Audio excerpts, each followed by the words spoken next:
Once in a while, a story slips through the cracks. So strange, so tragic, that it barely feels real. But this one is. It begins in Council Bluffs, Iowa, in 2009. A 25-year-old man named Larry Murillo-Moncada had a rough day. He got into an argument with his parents.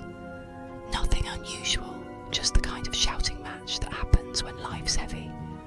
Frustrated, overwhelmed, he stormed out of the house into a snowstorm, wearing no coat. He never came back. Police were called, search parties formed, flyers printed, tips followed.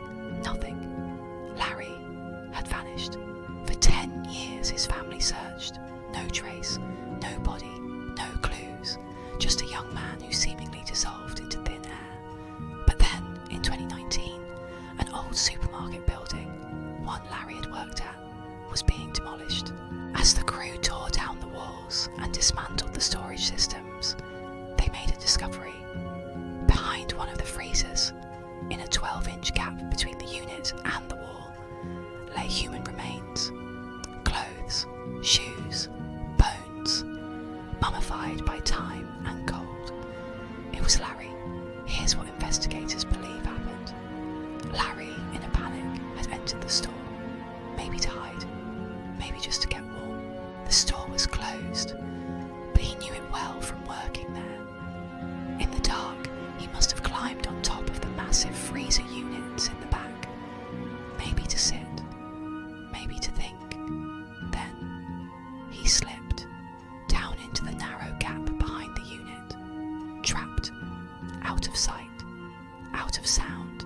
The loud hum of the freezers, the thick insulation, the isolated corner, all of it made it nearly impossible for anyone to hear his cries. He was in the building the entire time, for 10 years. It's a haunting story, but the most chilling part, that supermarket stayed open for years after Larry disappeared. Hundreds of people, maybe thousands, shopped, worked and passed within feet of him, never knowing. Sometimes the scariest stories aren't about ghosts or monsters.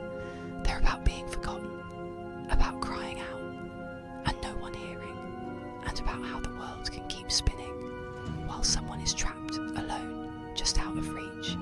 The man who came back wrong isn't a legend.